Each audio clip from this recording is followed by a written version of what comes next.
আপনার বাড়িতে কি গাভী অথবা ছাগল আছে? এদের দুধ বৃদ্ধি করতে চান?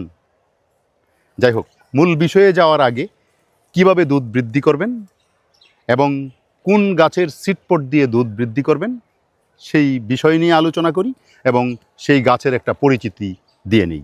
আমি যে উদ্ভিদের ঠিক পাশে দাঁড়িয়ে আছি এটাকে বলা হয় রেন ট্রি, আর বাংলায় বলা হয় মেঘশিরীষ। এর বৈজ্ঞানিক নাম হচ্ছে সামানিয়া সামান, তবে আমাদের দেশে রেন ট্রি নামেই বেশি পরিচিত। এই গাছের উৎপত্তি মূলত মধ্য ও দক্ষিণ আমেরিকায়, তারপর সারা পৃথিবীতে উষ্ণমণ্ডলীয় অঞ্চলগুলিতে এর বিস্তৃতি লাভ করেছে।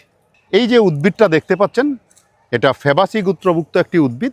সিমের মতো একটা সিডপট পাওয়া যায় এটার থেকে।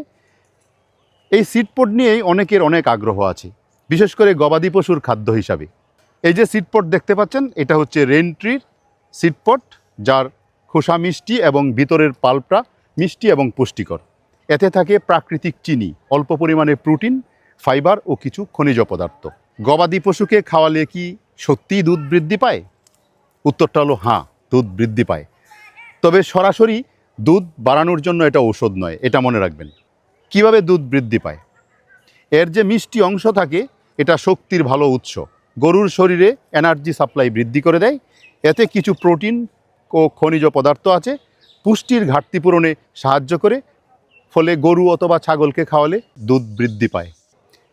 এখন একটা প্রশ্ন আসতে পারে যে এই যে মেকানিজমটা কিভাবে হয়, কিভাবে দুধের বৃদ্ধিটা হয়? দ্রুত এনার্জি বৃদ্ধি পায় এটা খাওয়ানোর পর। সিডপটে থাকে প্রচুর পরিমাণে প্রাকৃতিক চিনি অথবা যেটাকে আমরা সলিউবল কার্বোহাইড্রেট বলি। এগুলো রুমেনে গিয়ে দ্রুত ভেঙে যায় এবং ভলাটাইল ফ্যাটি অ্যাসিড তৈরি করে। বিশেষ করে প্রোপিওনেট লিভারে গিয়ে গ্লুকোজ তৈরি করে।